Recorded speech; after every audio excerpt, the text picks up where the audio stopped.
All right, while Nathan Starr, our medical committee chairperson's setting things up, I just want to briefly talk about food. I don't have all the answers. The Andersons have done an amazing job. They've got the menus all put together. One of the things we're doing is we assign the youth to families is we're trying to keep all the kids with dietary concerns together and make it easier on that family. So hopefully you won't have to worry about that in general. But the food's going to be really, really good. We have the State Youth Committee, the boy and girl from each ward junior year that serve on that. We had them kind of help out with the menu. They filled out a survey and they helped plan the menu. It's going to be really good. I know we're having a barbecue the first night, like hamburgers and hot dogs. We're having Cafe Rio the second night. We're going to be fed well. I think we're probably going to have Subway sandwiches one day for lunch. They do not want us to suffer. That is the most important thing. They want us to be happy. And every morning they're going to give us a bag of treats that we can share with the kids along the way. We're going to have candy. We're going to be okay. So don't worry about it. This won't be the trick. You have a biscuit and you got to kill your dinner, all right? You are welcome to bring extra candy if you want to, but you shouldn't really need it. They do want us to bring a little cooler, each mom and pop, so that you can put your treats in there for the day. And you'll put the lunches of your youth in there on that first day as you go out. So what size of cooler then? Big enough for Okay. 9 people's lunches, 10 people's lunches. Okay. Last time you brought like powdered Gatorade or maybe they gave it to you. I think they are planning on the little packets Okay. for the individual water bottles. I like that if you're giving us ice. I know it's awesome. That one water was. It'll be so much better with the ice. I mean, Tammy Anderson even said one day we'll probably have popsicles. I mean, they're trying to find ways that they can make the kids happy. So we, as a committee, are taking care of everything. You guys, it's all on you to just go and have fun with your kids. Everything? Everything. Awesome. So really, I don't feel like I'm in a position to answer specific questions about food, but do you have anything that we can relay back to the Andersons or the food committee? So just real quick, we don't need to bring an item breakfast tax, we don't need to bring a basket. No mess kits. They're going to have everything. The food will be provided, the paper products, everything will be there. So, again, a lot easier than before. Please. Oh, I was just gonna are we going to know if there's any special needs before to be prepared about? Yeah. Well, Okay. we will approach the moms and paws of those who have Okay. concerns. We want you to be prepared for that. I don't know how soon you'll get that, but you will know ahead of time if there's any concerns like that. Okay? All right. Any other questions? Okay, are you ready? Okay. You got a remote for this? It's on the side, right there. Okay, we'll turn some time over to Nathan Starr from the medical committee.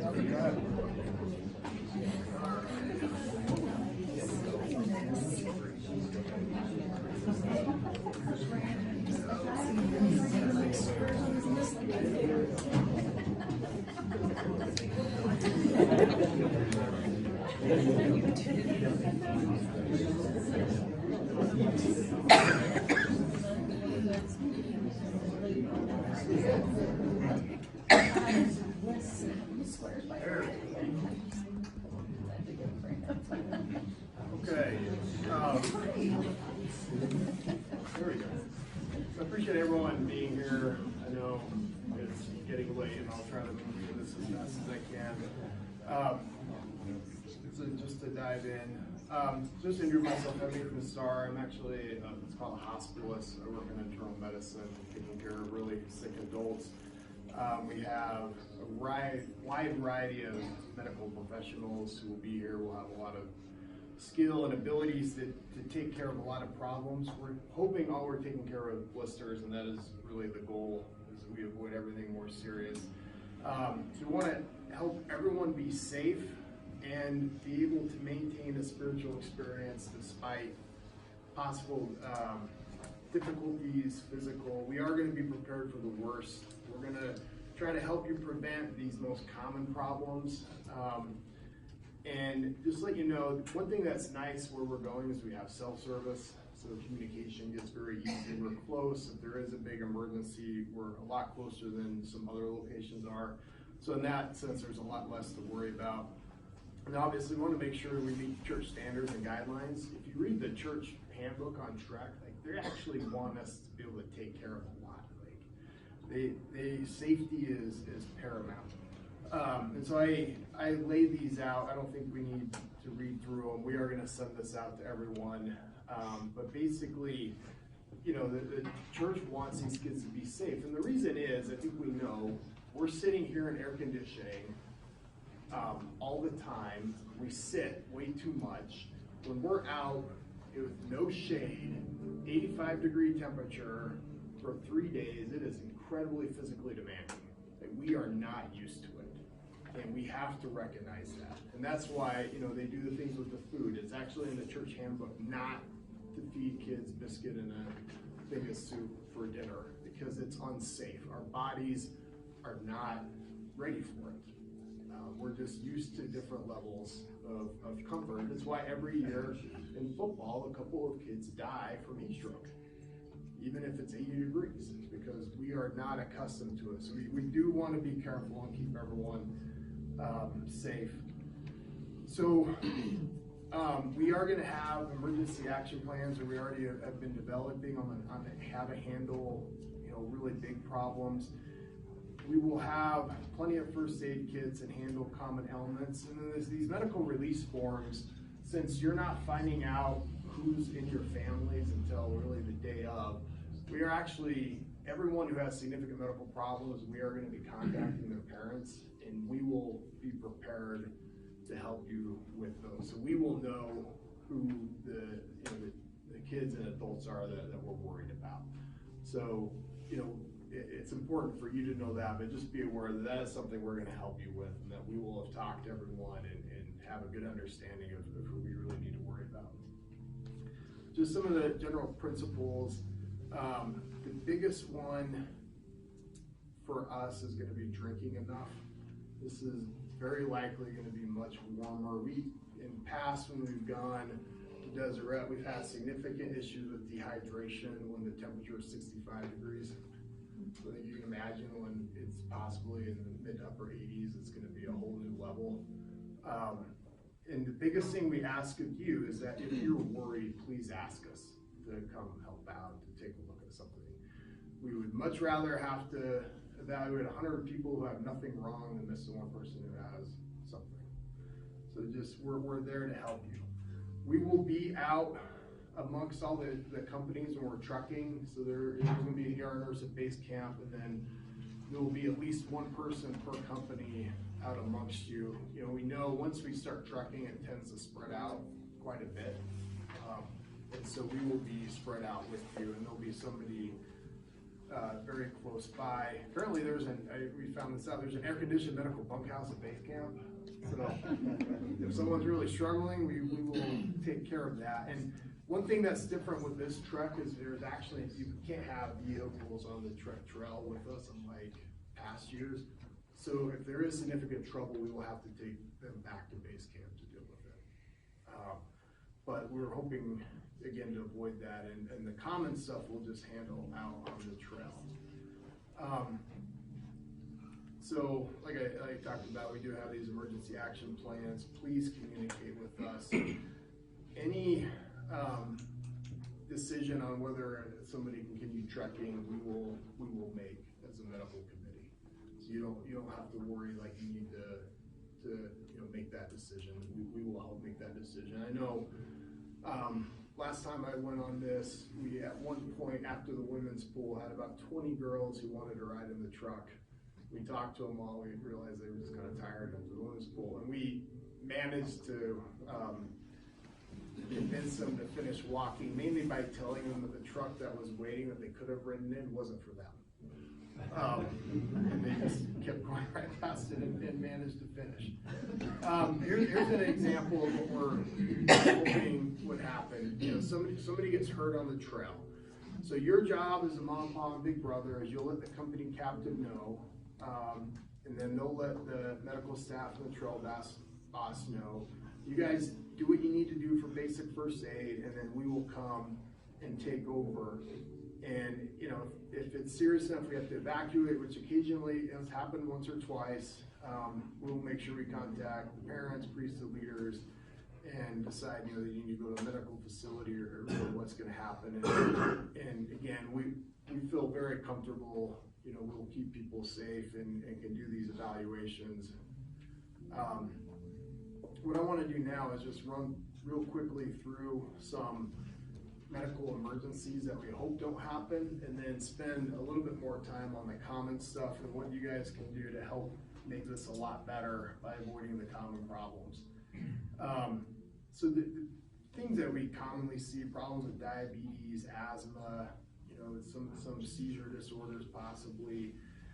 And again, you know, since you're not finding out who's in your family till the night before, we will know all these kids we're worried about and any adults, and know who they are and what medications they're on and all that. So let's talk about some of the scary stuff. So we're out walking and I'm carrying too much extra weight, and all of a sudden I clutch my chest and fall over. So if you see someone collapse and they're not conscious, that is a cardiac arrest until you prove it's not. So the first thing you do is you call for help. You start CPR. If you are BLS trained, please do BLS. If you're not BLS trained, you push really hard and fast on the center of their chest, 100 times a minute. And then we will get help there. We're gonna have a defibrillator. We have cell service. You know, we really hope this doesn't happen, but if it does, you know, that's really your job. Number one, get help, start CPR. And, you know, then the help will arrive and take over. Yeah. No, we have to get permission from the state president to take the one from here. So we should have a defibrillator. Not that we really want to use that. So seizures, I think there are going to be a couple of kids who've had seizure disorders. So they, you know, there's a huge variety of seizures. The most common kind, you know, the grand mal, they'll have loss of consciousness with tonic-clonic movements, and the shaking. So the big thing is, you know, you don't have to try to restrain them. You don't want them to hurt. So you kind of clear the area. Once it passes, you roll into the rescue position on their left side, and then you know, make sure they're breathing and you know, until help arrives. And then, you know, we'll get there and kind of take over and take care of everything else. The big thing to remember is, you know, don't try to restrain them. Make sure the area is clear so they don't get hurt, and then once it ends, roll on the left side, rescue position, and you know, check their airway, breathing, and circulation. There are some diabetics going, and we have had trouble in the past with both low and high blood sugar. The big thing to know about diabetics is high blood sugar takes a long time to cause problems. Low blood sugar kills you in 10 minutes. So if you know you have a diabetic, if they start getting shaky or sweaty or irritable, get them food right away. You don't wait to check their blood sugar. You just give them something to eat and drink immediately, and then let us know. Now, if they start to have abdominal pain, if they're starting to vomit, that could be a sign their blood sugar is getting really high. We want to know for sure. But the big one we worry about is their blood, you know, they're out walking and they're not eating enough and their blood sugar gets low. So just make sure, get something in them right away. Are you gonna provide glucose packets to those companies? So, I mean, you know, the best thing is actually, you know, granola bar, you know, candy, anything like that. Gatorade works just as well.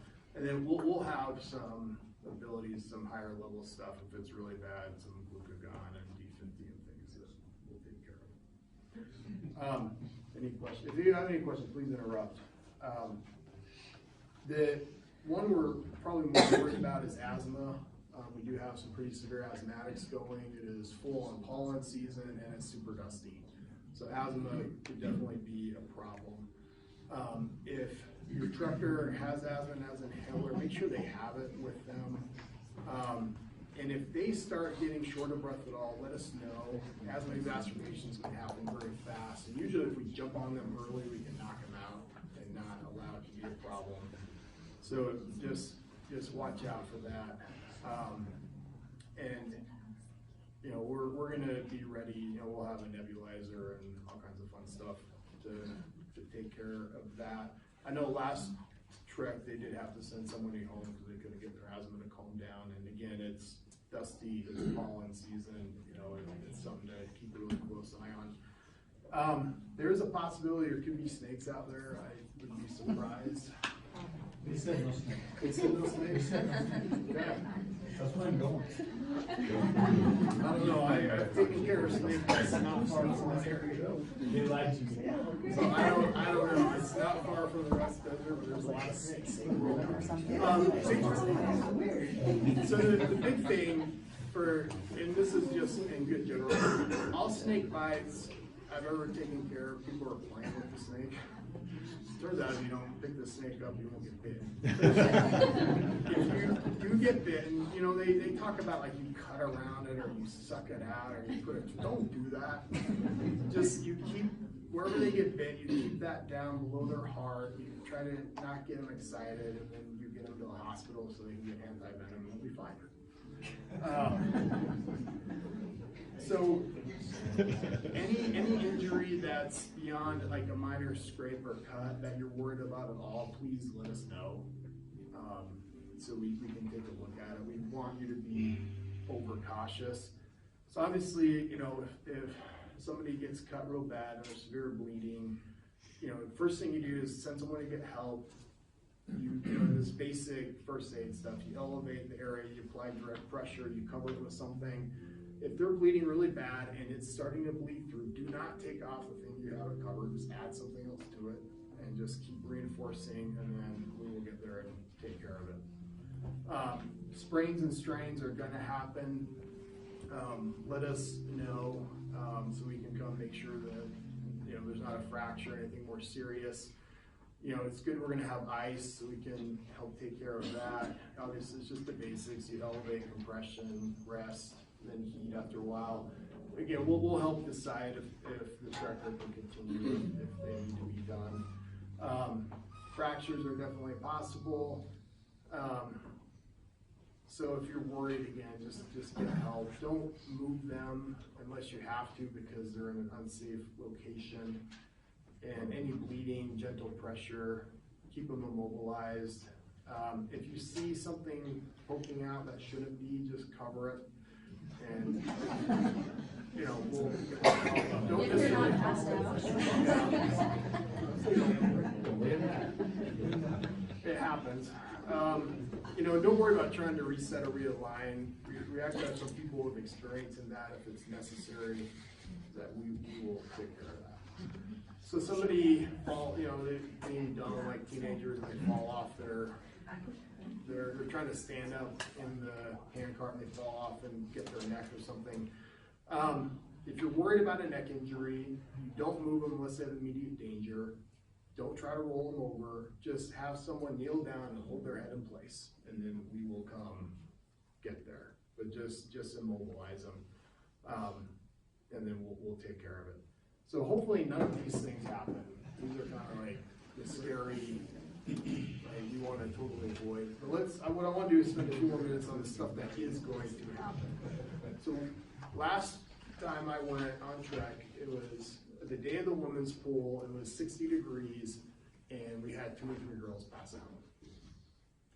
Every single one of them, at the end of the women's pool, ask them, how much water have you drinking? What would you guess was the average? This was like 2 in the afternoon. None to 8 ounces. The most was 8 ounces of water, 2 o'clock in the afternoon. Girls don't want to pee on trek. They won't drink. It is going to be a problem. It is every single year, and it's mostly the girls because they don't want to pee. So one of the big things you guys have to do is get your girls to drink water. The guys too, but it's not as usually a big deal for the problem. If they're thirsty, they're dehydrated. And It's not gonna take long. Every single time you stop, you should be bugging them to drink. You know, just drink continually. You know, the Gatorade helps. We're gonna have some electrolyte tabs if it's a big problem, you know, which can help. But watch out, like if they're starting to get pale, if they're having headaches or dizziness, if they're sweating a lot, like they're getting into trouble, and we gotta jump on it or they're gonna get into really big trouble. Again, it's gonna be 85 degrees, there's zero shade. From that time that sun comes up to the sun goes down, you're out in the sun. It's going to happen. So just especially watch your girls really closely, make sure they're drinking, and if you're worried, help us get involved. And you know, same thing, watch the guys too. Like I said, it's the peeing problem. It is what it is. Guys don't worry about it as much. The big thing to watch out for is if you start to see this where you're worried that they're pretty dehydrated, get them in the shade, you know, put them on their back, raise their feet to get some blood back to their brain, have them sip water, start to get them wet, and then actually, shoot, I thought I had changed that. We don't have a medical vehicle. If we're worried, we'll have to take them back to base camp. So apologize, I didn't update that. The big one to watch out for though is heat stroke. So heat stroke kills people every year. And that's different than dehydration. When someone has heat stroke, they start to turn red, their skin gets dry, often their pupils get really small. Their breathing tends to be like this slow, noisy breathing. A lot of times they're confused. They can, you know, even to the point of becoming unconscious. We see this is a true medical life-threatening emergency. It means that their body's core temperature is getting too high and they're gonna be in trouble if we don't treat them. So the treatment is just, you have to cool them off. So you get them down on the ground, you get them wet, we get them back to the medical bunkhouse into air conditioning where you get all their clothes off and you soak them, basically. And the best treatment, like, you know, what they tell you is you actually put them in an ice bath. And you have to cool them off. So our goal is if you start to see dehydration, we catch it there so it doesn't get to this point. But it is going to be warm enough that heat stroke can happen, for sure, unless we're incredibly lucky. So please just watch out if you see any warning signs, if you're concerned at all, if they're not acting right, and you'll tell, they look off, they're struggling, you know, let us know so we can keep them safe. You know, if we do get any questions with that, I guess before I go on. Well, they got really quiet. Take like spray bottles and just spray everybody down. Yeah, I mean, spray bottles for sure help keeping them. You know, one thing, you know, we'll talk about the sun, that actually people feel like, you know, when they're hot, they want to remove clothing, which if they're getting heat stroke, yes, you probably do. But the reason we dress like this isn't because, the reason pioneers dress like this isn't because they're modest. It's because they're carrying their shade around. Like if you roll up your sleeves, you're evaporating like crazy, you're getting sunburn, more evaporation. So the reason we hats and long sleeves is because that is our shade, and it really makes a huge difference. That's why, you know, you go in the desert, they're not walking around in shorts and a t-shirt. You know, they're wearing the long robes because that is their shade. You have to carry it with you. So one thing that actually helps, as much as the kids don't want to because it feels so weird for them, is dressing appropriately. Keeping those sleeves rolled down, wear their hats. It'll make a big difference with drinking enough. And then that's where, you know, you spray them with the spray bottle and get some of that going, and it really does help them cool off. When we were up at the higher elevations, hypothermia was actually a concern. I guess if we got a really bad rainstorm, it could happen, but probably not here. So just to finish off, I want to talk about skin. This is the biggest area where people get miserable. And we will have skin problems no matter what we need to do. No matter what we do, it's going to happen. So look for, you know, one thing I really ask your kids, how are your feet doing? Because if they get a sore spot, we want to treat the sore spot before it's a big blister. If they're starting to limp, if they're walking gingerly, you know, let's jump on it as fast as we can. So the thing is, for skin problems, the big risk factors, if you have friction, pressure, and moisture, you're gonna get skin problems. So we're gonna be all sweaty and walking around a ton, which provides all of those. So it is gonna happen. So for blisters, it definitely can ruin trek if it gets bad enough. So things that can help, 2 pairs of socks can help because they rub against each other, against your skin, keeping your feet as dry as possible, which is, one thing, it makes it a little hard with how sandy it is because those mesh shoes help a ton if it's not sandy because they breathe so well. But, you're right, the sand is worse than the breathing. Wearing broken-in shoes. So one time, so we had been walking for 2 hours and this girl had a blister already. Great. She comes to me and says, I have a blister already. And I'm like, okay, take your shoes off. And she literally slid her shoe off, like didn't untie it.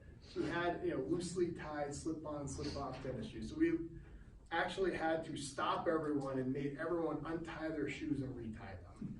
So I would encourage you to do that. Like, some of these kids, it's funny, they're not used to this, and just basic things like that. Make sure your shoes are tied appropriately. Let's treat a hot or tender spot. It's perfectly fine if you guys want to have some moleskin or basic bandages. If not, we are going to have backpack loads of them, and we're going to be everywhere, and we'll take care of them. If they really do get a big blister, that one important, you don't want to de-roof them because that layer of skin actually protects that really raw skin underneath. So we'll break the edges, and then one thing I like to do if the blister is bad enough is you actually just wrap it in duct tape because it won't come off and it provides really good protection. But we'll help take care of any blister you want us to. If you want to have some moleskin, that way you can just pop some on, that's perfectly okay. But we're there to help, and we look at a lot of stinky feet this trek, so it's okay. We have lots of gloves, so we don't have to touch the stinky feet. The other big issue is chafing, and especially us men, I don't know, I think it gets us more. This can be bad. So the big key is keeping things dry and then early intervention. So if you're worried about it, honestly, just bring baby powder and put it on. And that just sucks all the moisture away and it helps a lot. If it starts to happen, we're gonna have a whole bunch of barrier cream. And then usually what works really well is you put some barrier cream on, that'll protect the skin, and then use some baby powder and it'll keep it dry. So it's kind of don't be embarrassed to ask about it because it can be terrible if it happens. And again, it's hot and sweaty and it probably will. So we've already brought up insect bites. We don't have to worry about insects. We recommend DEET products. I know there's concern about DEET, is it good or bad? It works really well for mosquitoes. Non-DEET products don't work nearly as well. We recommend you use it liberally if it's a concern, especially, the areas mosquitoes tend to get us are cuffs, so around the wrists, waist belts, and then that same thing at the bottom is where we'll get in and get you. Sun is a huge issue. Again, last time I was on trek, 60 degrees, girl didn't wear her hat, had a blistering sunburn on her cheeks the first day that probably are at risk of scarring. Make sure they wear their hats, make sure they're putting sunscreen on. There is zero shade and you are in the sun from the moment it goes up to the moment it goes down. And if they're rolling their sleeves up, which we saw all the time, they're coming in with blistering sunburns on their arms because they want to roll their sleeves up. So lots of sunscreen. Remember your clothing is shade, and we'll have lots of stuff to deal with sunburns because they're not going to listen and it will happen. On the sunscreen, do you recommend the spray-on type or the lotion? I personally trust the lotion. That spray-on, you may or may not get it everywhere. That lotion, you see where it goes. So I recommend that. It lasts a Spray lot on, you longer. can sneak up and get them. Yeah.